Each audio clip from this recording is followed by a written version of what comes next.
আসসালামু আলাইকুম। 18 বাংলা সংবাদে সবাইকে স্বাগত জানাচ্ছি ফিরোজ তোহা। শুরুতেই বিআরবি ক্যাবলস সংবাদ শিরোনাম। কাল শুরু বাজেট অধিবেশন, এমপিদের সরকারের উন্নয়ন কাজ তদারকিতে নির্দেশ প্রধানমন্ত্রীর। সংবিধানের 17তম সংশোধনের মাধ্যমে জুলাই বাস্তবায়নের আশ্বাস চিফ হুইপের। সীমান্তে পুশিনের চেষ্টা অব্যাহত রেখেছে ভারত, স্থানীয়দের সহায়তায় রুখে দিচ্ছে বিজিবি। প্রতিরোধের মুখে বেশিরভাগ মানুষকে ফিরিয়ে নিতে বাধ্য হচ্ছে বিএসএফ। ঢাকা শহরকে বাসযোগ্য মনে হয় না, মন্তব্য মির্জা ফখরুলের। বসবাসের উপযোগী করে গড়ে তোলার আহ্বান। দেশ পরিচালনায় বিএনপির কোনো অভিজ্ঞতা নেই, ক্ষোভ আসিফের। আলোচিত রামিসা ধর্ষণ ও হত্যা মামলার রায় আগামীকাল। প্রধান আসামি সোহেল রানা ও তার স্ত্রী স্বপ্নার সর্বোচ্চ শাস্তি আশা করছে রাষ্ট্রপক্ষ। এবং আজ দিনে নবজাতক মৃত্যুর ঘটনায় 2 নার্স বরখাস্ত। ভুক্তভোগী পরিবারগুলোকে উপযুক্ত ক্ষতিপূরণ দেওয়ার আশ্বাস। রবিবারের মধ্যে হাসপাতালটিকে শোকজের জবাব চান স্বাস্থ্যমন্ত্রী। শুনছিলেন বিআরবি ক্যাবলস সংবাদ শিরোনাম। এবারে বিস্তারিত। নির্বাচনী এলাকায় সরকারের সিদ্ধান্তসমূহ বাস্তবায়ন তদারকিতে সংসদ সদস্যদের নির্দেশ দিয়েছেন প্রধানমন্ত্রী তারেক রহমান। বিএনপির সংসদীয় দলের সভায় এই নির্দেশনা দেন তিনি। বৈঠক শেষে সংবাদ সম্মেলনে চিফ হুইপ নুরুল ইসলাম মনি জানান, 11 জুন সংসদে বাজেট পেশ করবেন অর্থমন্ত্রী, যা পাশ হবে 30 জুন। এর আগে 15 জুন পাশ হবে সম্পূরক বাজেট। সংস্কার যা হওয়ার তা হয়ে গেছে, এবার সংবিধানের 17তম সংশোধনের মাধ্যমে জুলাই বাস্তবায়ন করা হবে বলেও জানান চিফ হুইপ। মিজান শাহজাহানের রিপোর্ট। জাতীয় সংসদ ভবনের 9ম তলায় সরকারি দলের এই সভা চলে 3 ঘণ্টারও বেশি সময় ধরে। সংসদীয় দলের নেতা তারেক রহমানের সভাপতিত্বে সভায় 7টি মন্ত্রণালয়ের মন্ত্রীরা 120 দিনের কর্মকাণ্ডের তথ্যচিত্র তুলে ধরেন। স্বাস্থ্য মন্ত্রণালয় জানায়, সরকারের টিকা ক্যাম্পেইনের পর হামে প্রাণহানি কমে এসেছে। বিগত সরকার টিকা না কেনায় জীবন দিতে হয়েছে 6 শতাধিক শিশুকে। 5টি হাসপাতাল নির্মাণে চীনের সাথে চুক্তি হয়েছে বলেও সংসদীয় দলকে অবগত করে স্বাস্থ্য মন্ত্রণালয়। বৈঠকের বিষয়ে বিস্তারিত জানাতে এলডি হলে 2 হুইপকে সাথে নিয়ে সংবাদ সম্মেলনে আসেন জাতীয় সংসদের চিফ হুইপ নুরুল ইসলাম মনি। সম্পূর্ণ বিগত সরকারের একটা কার্যক্রমের ফসল, যা তারা হামের টিকা আনে নেই এবং হামের প্রয়োজনীয় ব্যবস্থা গ্রহণ না করার কারণে এই দুর্ঘটনা ঘটেছে। তিনি জানান, সংসদ নেতা তারেক রহমান এমপিদের নির্বাচনী এলাকায় উন্নয়ন কাজের তদারকি করতে নির্দেশনা দিয়েছেন। প্রতিটি সদস্যকে বলেছেন এই কথা যে আপনার নির্বাচনী এলাকায় সরকারের প্রণীত যেসব প্রোগ্রাম আছে সেগুলো বাস্তবায়ন হয় কিনা সেটা দেখবেন আপনারা, এবং সেগুলো হচ্ছে তা নিশ্চিত করবেন আপনারা। তিনি একটা কথা খুব পরিষ্কারভাবে বলেছেন, দেশে চাঁদাবাজের কোনো জায়গা নেই, চাঁদাবাজের কোনো জায়গা হবে না, দেশে মাদকের কোনো জায়গা রাখা হবে না।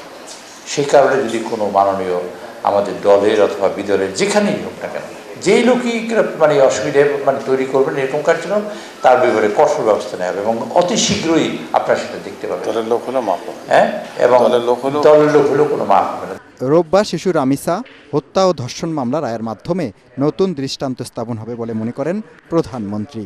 একথা জানিয়ে চিফ হুইপ বলেন, সরকার আন্তরিকভাবে কাজ করে যাচ্ছে।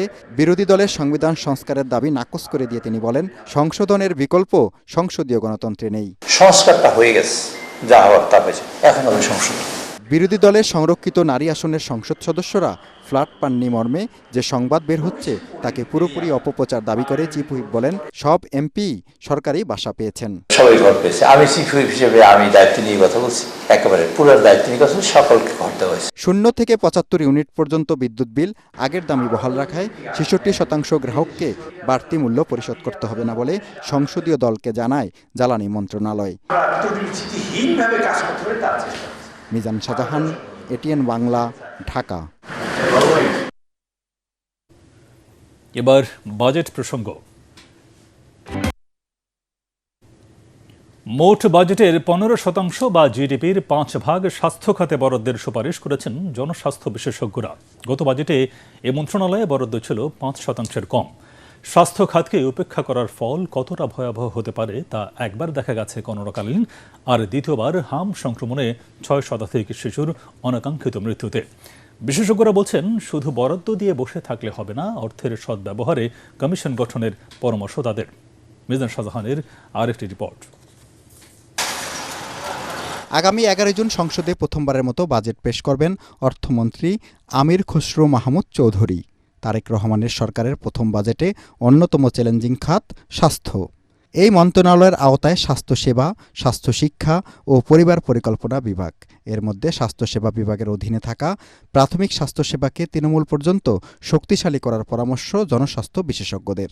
স্বাধীন স্বাস্থ্য কমিশন সেটাও এই বাজেটে থাকতে হবে। এই স্বাস্থ্য কমিশন এক্সিকিউটিভ কোনো ক্ষমতা প্রয়োগ করবে না, কিন্তু এগুলোকে তারা গাইড করতে পারবে, মনিটর করতে পারবে, সুপারভাইজ করতে পারবে। হাম শনাক্তের ব্যবস্থা প্রাথমিক স্বাস্থ্যসেবা কেন্দ্রে করি, কমিউনিটি আইসোলেশনের ব্যবস্থা যদি প্রাথমিক পর্যায়ে করি, সেকেন্ডারি পর্যায়ে করি, তাহলে শুধু হাম কেন, ডেঙ্গু সহ যে কোনো সংক্রামক ব্যাধি কিন্তু আমরা প্রাথমিক পর্যায়ে তাদেরকে শনাক্ত করে তাদেরকে সেবা দিতে পারি। বিশ্ব স্বাস্থ্য সংস্থার নির্দেশনা অনুযায়ী বাজেটে মোট বরাদ্দের 15% স্বাস্থ্য খাতে রাখা উচিত। এবার এতটা রাখা না গেলেও গতবারের তুলনায় বাড়ানোর পক্ষে বিশেষজ্ঞরা। তারা বলছেন, বিশাল অবকাঠামোর হাসপাতাল, আইসিইউ নির্মাণের চেয়ে জরুরি যাতে রোগীকে লাইফ সাপোর্টে নিতে না হয়, সেজন্য প্রাথমিক স্বাস্থ্যসেবাকে ঢেলে সাজানো। আউটডোর সার্ভিস শুধুমাত্র প্রাথমিক স্বাস্থ্যসেবা নয়, এখানে মা ও শিশুকে রেগুলার মনিটরিং করতে হয়, তাদের স্বাস্থ্য দেখতে হয়, সংক্রামক ব্যাধিতে বাড়ি বাড়ি গিয়ে কাজ করতে হয়। ঢাকা শহরে কোনো বাড়ি বাড়ি সার্ভিস নাই, গ্রামাঞ্চলে আছে। জিডিপির 5% এই বাজেটে সম্ভব না হলেও অন্তত 2 বা 2.5% তারা করতে পারে। এখন তো 1-এরও নিচে বা কখনো কখনো 1-এর সামান্য উপরে ওঠে। এবং এই বর্ধিত টাকাটা পুরোটাই আমাদের প্রাথমিক স্বাস্থ্যসেবা কেন্দ্রকে পরিপূর্ণভাবে সাজিয়ে করতে হবে। স্বাস্থ্য শিক্ষা খাতে দেশের সুনাম রয়েছে। কাশ্মীর সহ অনেক বিদেশি শিক্ষার্থী বাংলাদেশের মেডিকেল কলেজগুলোতে পড়ছে। তবে এখানকার মূল সমস্যা, দুর্গম অঞ্চলে হাসপাতালে ডাক্তাররা থাকতে চান না। ডাকসুর সাবেক এজিএস বলেন, জোর বা আবেগ নয়, পরিবেশ তৈরি করা গেলে ডাক্তাররা উপজেলা স্বাস্থ্য কমপ্লেক্সে যাবেন। সেক্ষেত্রে বাজেটে তাদের জন্য বিশেষ বরাদ্দ থাকতে পারে।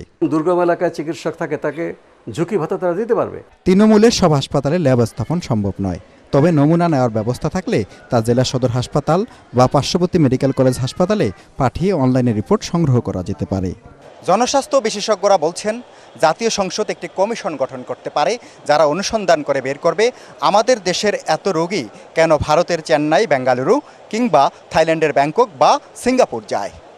যদিও ভারত থেকে চিকিৎসা নিয়ে আসা কয়েকজনের সঙ্গে কথা বলে আমরা জানতে পেরেছি, তারা বলছেন বাংলাদেশে যদি কম খরচে আন্তর্জাতিক মানের চিকিৎসা নিশ্চিত করা যায়, পাশাপাশি ডাক্তার ও নার্সের ভালো ব্যবহার নিশ্চিত করা যায়, তাহলে দেশের টাকা দেশেই থাকবে। মিজান শাহজাহান, এটিএন বাংলা, ঢাকা।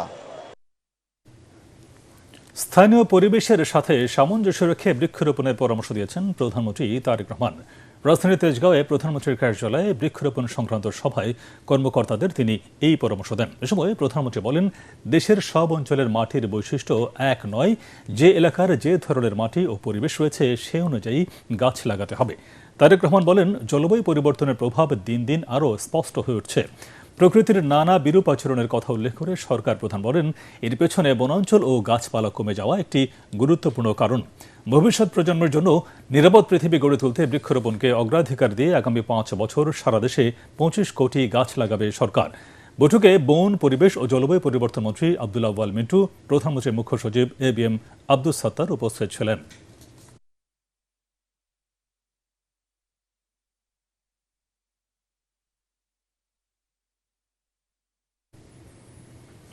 3 দিনের সরকারি সফর শেষে ঢাকা ছেড়েছেন তুরস্কের পররাষ্ট্রমন্ত্রী হাকান ফিদান। শনিবার দুপুরে টার্কিশ এয়ারলাইন্সের বিশেষ একটি ফ্লাইটে 7 জন সফর সঙ্গী নিয়ে আঙ্কারার উদ্দেশ্যে যাত্রা করেন তিনি। এর আগে রাজধানীর তেজগাঁওয়ে প্রধানমন্ত্রীর কার্যালয়ে তারেক রহমানের সাথে সৌজন্য সাক্ষাৎ করেন ফিদান।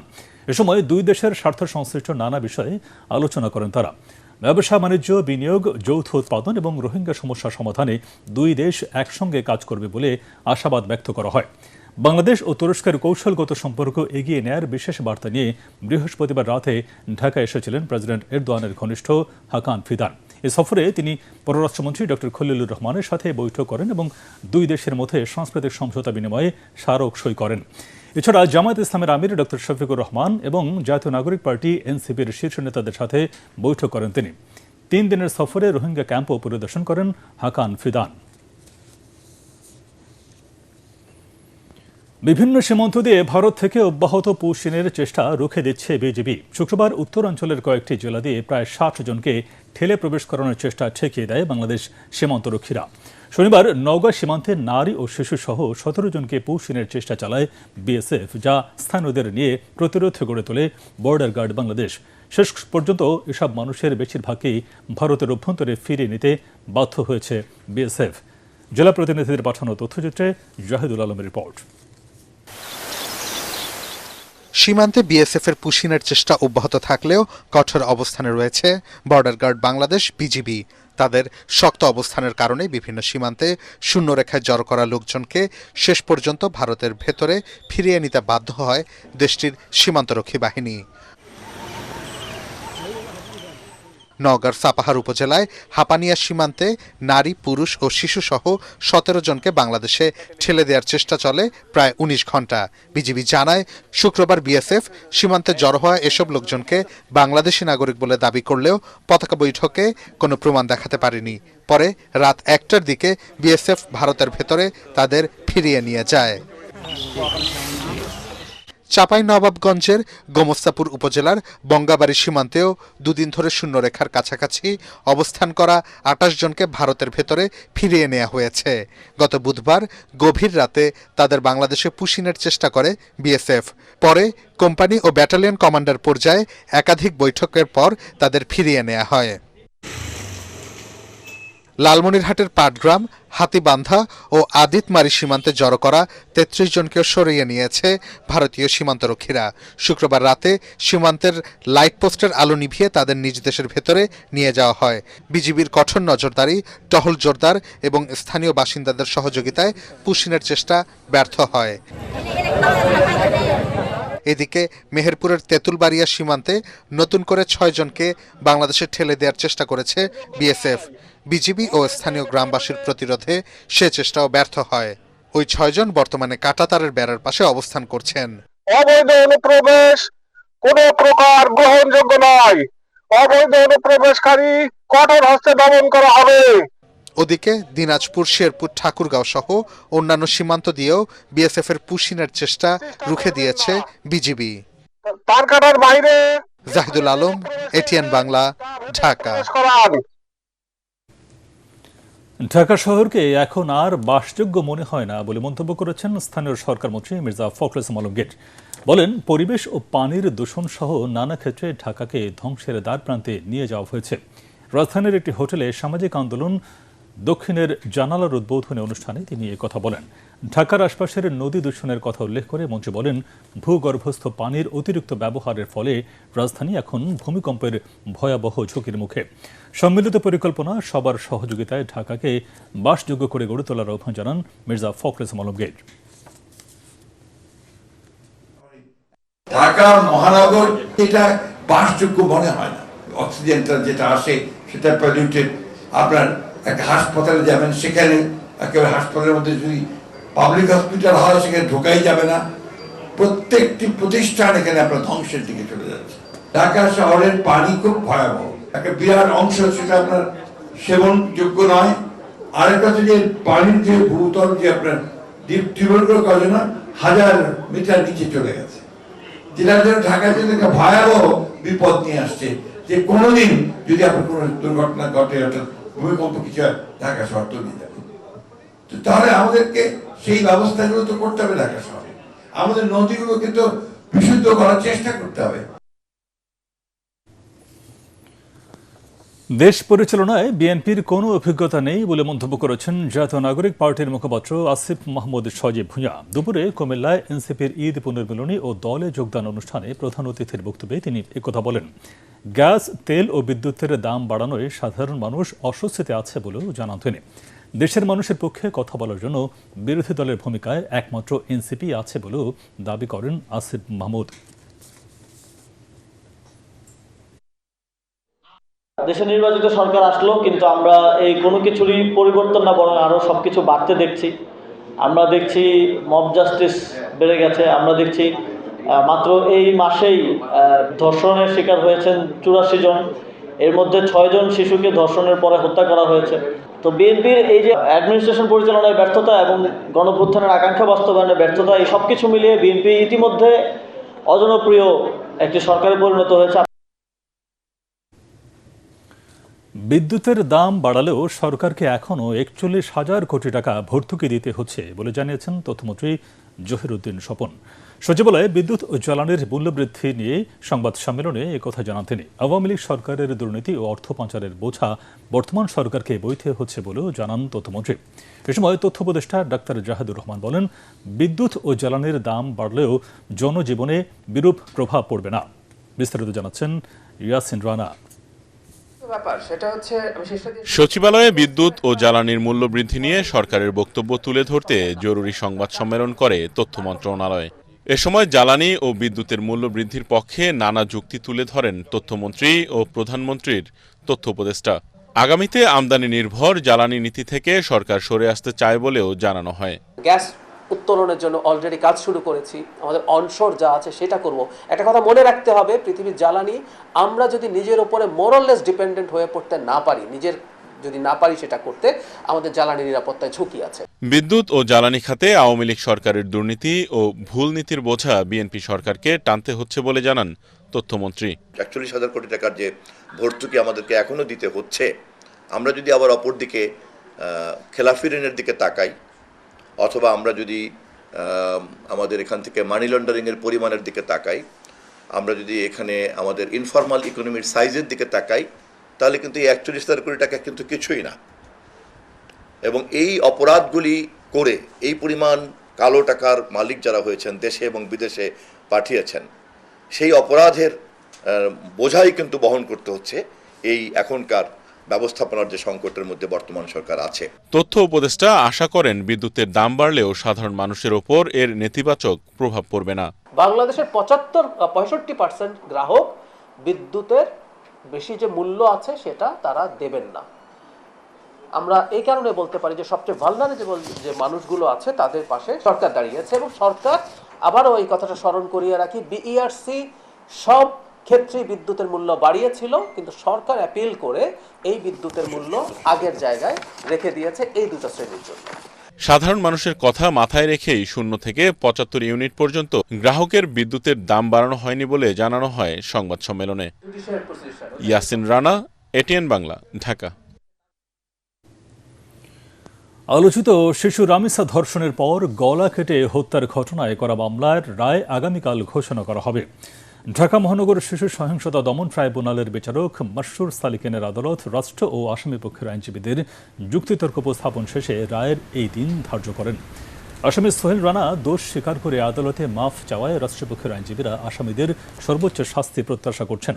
এর আগে গত 1 জুন আদালত আসামি সোহেল ও তার স্ত্রী স্বপ্নার বিরুদ্ধে অভিযোগ গঠন করে বিচার শুরুর আদেশ দেয়। পরদিন চার্জশিটভুক্ত 18 সাক্ষীর মধ্যে 16 জনের সাক্ষ্য গ্রহণ শেষ করে শিশু সহিংসতা দমন ট্রাইব্যুনাল।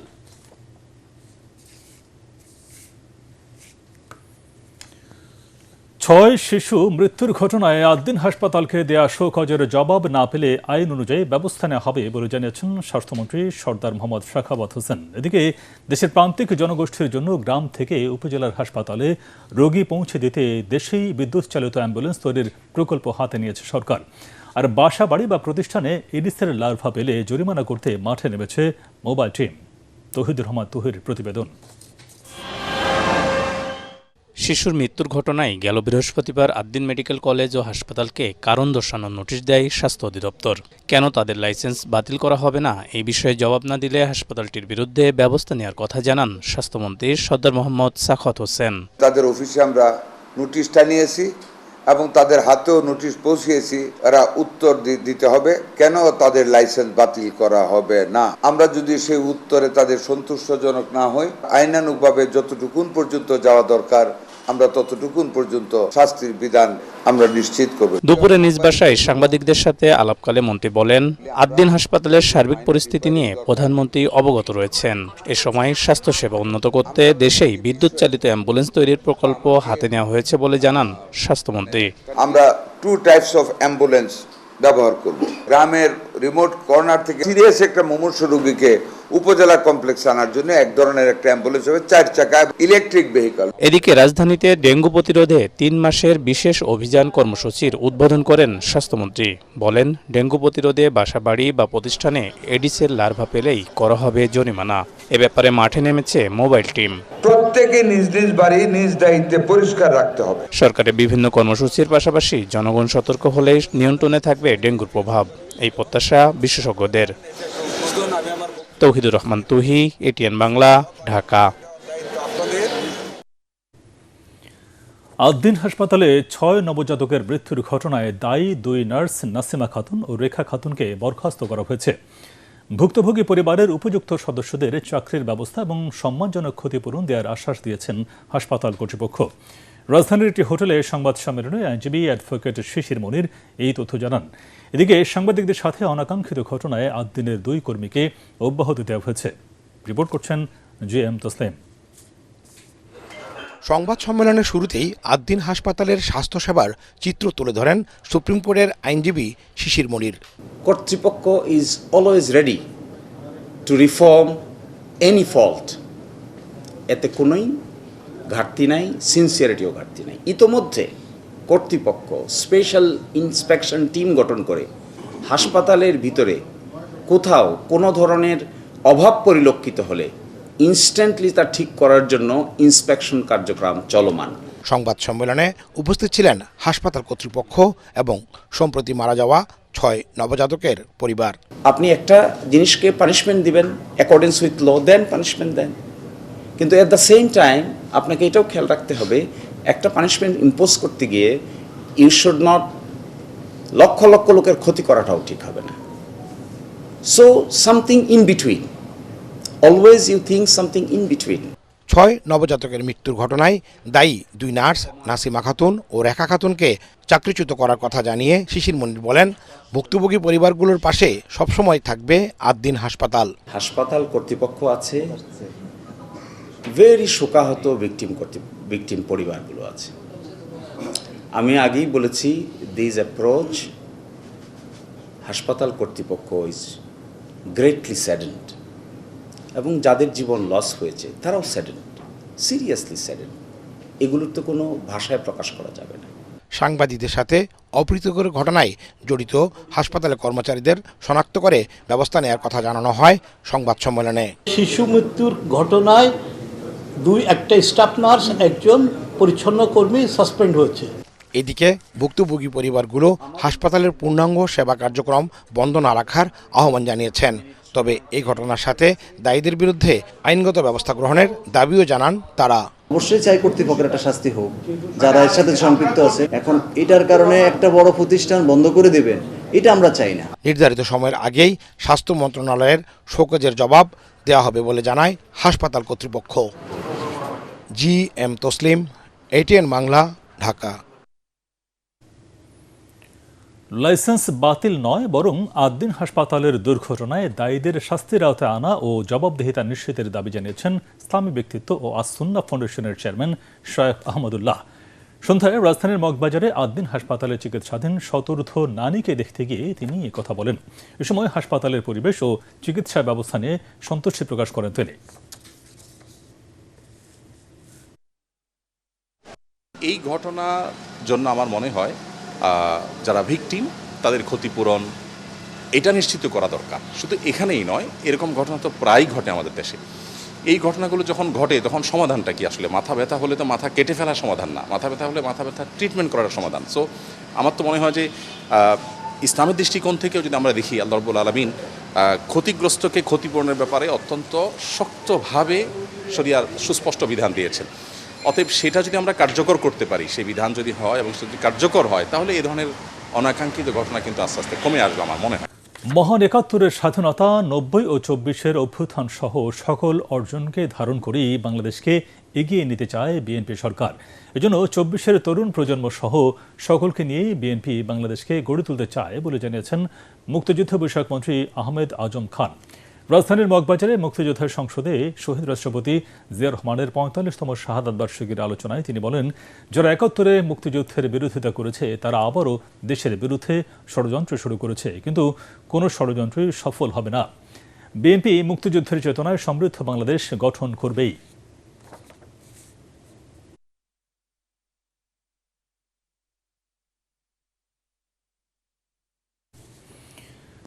পরিবেশ রক্ষায় এই সরকার যদি কাজ না করে পরবর্তী সরকারের জন্য সেটি আরও কঠিন হয়ে যাবে বলে জানিয়েছেন জাতীয় নাগরিক পার্টির মুখপাত্র আসিফ মাহমুদ সজীব ভূঁইয়া। এনসিপির কেন্দ্রীয় কার্যালয়ে বিশ্ব পরিবেশ দিবস উপলক্ষে সপ্তাহব্যাপী বৃক্ষরোপণ বিতরণ ও সেমিনার অনুষ্ঠানে তিনি আরও বলেন, ২৫ কোটি বৃক্ষরোপণের যে ঘোষণা দিয়েছিল সরকার তার বাস্তবায়ন দেখা যায়নি। দ্রুত সেটি বাস্তবায়নের আহ্বান জানান তিনি। অনুষ্ঠানে দলটির অন্য নেতারা বলেন, ঢাকা উত্তর সিটি কর্পোরেশনের ৫৪টি ওয়ার্ডে গাছ বিতরণ করা সহ ডিএনসিসির অধীনে ২০টি স্কুলে বিনামূল্যে গাছ বিতরণ করা হবে শিক্ষার্থীদের মধ্যে। এছাড়া ১০ জুন বাঁচাও ঢাকা বাঁচাও প্রাণ নামে সেমিনার করবে এনসিপি।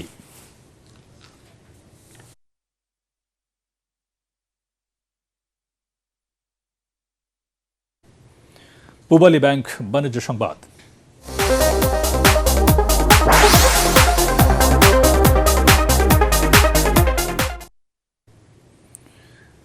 আগামী ৫ বছরের মধ্যে অর্থনৈতিক সংকটের উত্তরণ ও গণতান্ত্রিক অর্থনীতি নিশ্চিতে সরকার কাজ করছে বলে জানিয়েছেন প্রধানমন্ত্রীর অর্থ উপদেষ্টা রাশেদ আল মাহমুদ তিতুমির। তিনি বলেন, ক্যাশলেস সোসাইটির মাধ্যমে দুর্নীতি ও অপচয় কমানো এবং রাজস্ব আয় বাড়াতে আসছে বাজেটে সরকারের পরিকল্পনা রয়েছে।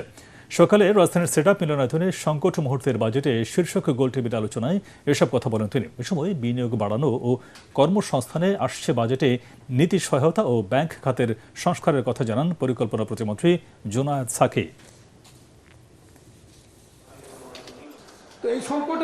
আমরা মনে করছি যে আগামী ৫ বছরের মধ্যে আমরা অর্থনীতির গতিপ্রাপ্তি ঘটবে এবং অর্থনীতি যে আমাদের অভীষ্ট লক্ষ্য ২০৩৪ সালের মধ্যে $১ ট্রিলিয়ন অর্থনীতিতে পৌঁছাবে।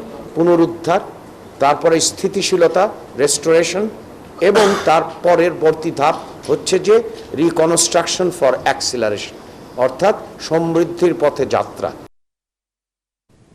এবার আন্তর্জাতিক সংবাদ।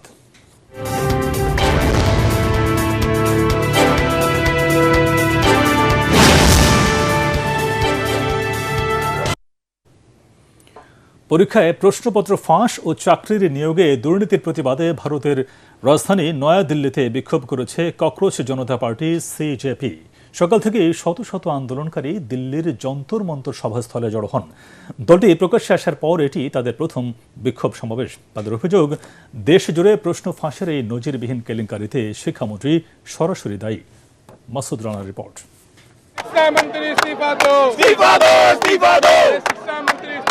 ভারতের ছাত্র যুবকদের কর্মসংস্থান এবং শিক্ষা ব্যবস্থা সংস্কারের দাবি এবার এক নতুন অদ্ভুত ও নজিরবিহীন রূপ নিল দিল্লির বুকে। সপ্তাহ জুড়ে খবরের শিরোনামে থাকার পর শনিবার দেশটির রাজধানী রাজপথে নেমে এলেন ককরোচ জনতা পার্টি বা সিজেপির শত শত তরুণ সমর্থক। দিল্লি সংসদ ভবনে অদূরে যন্তর মন্তরে জড়ো হন শত শত যুবক যুবতী।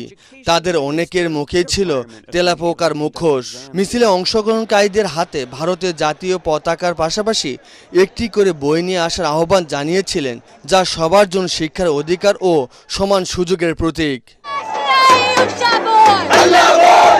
আয়োজকরা শুরুতে পুলিশ বা প্রশাসনের সাথে কোনো ধরনের সংঘর্ষে না জড়ানোর জন্য বিক্ষোভকারীদের কড়া নির্দেশনা দিয়েছিলেন। তা সত্ত্বেও কড়া নিরাপত্তা ব্যবস্থা গ্রহণ করে দিল্লি পুলিশ। যন্তর মন্তর এবং বিমানবন্দর এলাকায় বসানো হয় স্টিলের ব্যারিকেড। টাইমস অফ ইন্ডিয়া জানিয়েছে, প্রতিযোগিতামূলক ও স্কুল পর্যায়ে বিভিন্ন পরীক্ষায় অনিয়মের অভিযোগের প্রতিবাদে এই বিক্ষোভ। এই সময় বিক্ষোভকারীরা ওয়াংচুংকে শিক্ষামন্ত্রী করার দাবিতে স্লোগান দেন। এর আগে অনলাইন দুনিয়ায় তুমুল ঝড় তোলার পর যুক্তরাষ্ট্র থেকে ভারতে ফেরেন ককরোচ জনতা পার্টির নেতা অভিজিৎ দীপ। মূলত বিক্ষোভে অংশ নিতেই দিল্লিতে আসেন তিনি। মাসুদ রানা, এটিএন বাংলা। এবার খেলার খবর।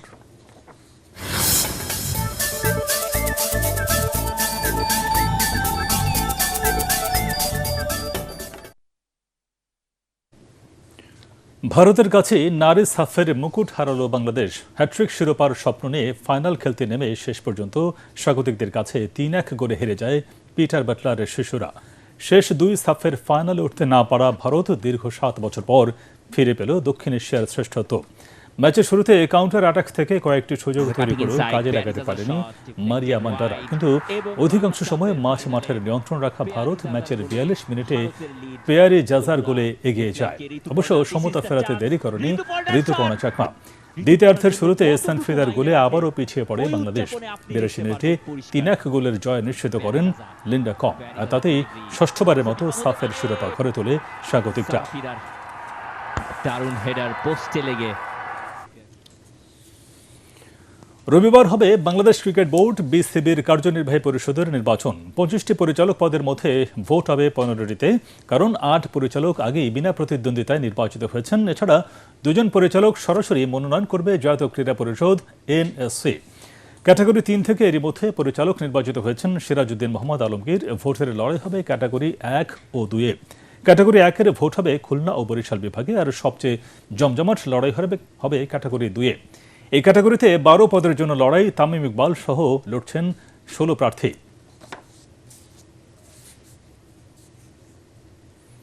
শেষ করার আগে বিআরবি কেবলস সংবাদ শিরোনাম আরেকবার। কাল শুরু বাজেট অধিবেশন। এমপিদের সরকারের উন্নয়ন কাজ তদারকিতে নির্দেশ প্রধানমন্ত্রীর। সংবিধানের 17তম সংশোধনীর মাধ্যমে জুলাই বাস্তবায়নের আশ্বাস চিফ হুইপের। সীমান্তে পুশিনের চেষ্টা অব্যাহত রেখেছে ভারত। স্থানীয়দের সহায়তা রুখে দিচ্ছে বিজেপি। প্রতিরোধের মুখে বেশিরভাগ মানুষকে ফিরিয়ে নিতে বাধ্য হচ্ছে বিএসএফ। ঢাকা শহরকে বাসযোগ্য মনে হয় না মন্তব্য মির্জা ফখরুলের। বসবাসের উপযোগী করে গড়ে তোলার আহ্বান। দেশ পরিচালনায় বিএনপির কোনো অভিজ্ঞতা নেই, ক্ষোভ আসিফের। আলোচিত রামিসা ধর্ষণ ও হত্যা মামলার রায় আগামীকাল। প্রধান আসামি সোহেল রানা ও তার স্ত্রী স্বপ্নার সর্বোচ্চ শাস্তি আশা করছে রাষ্ট্রপক্ষ।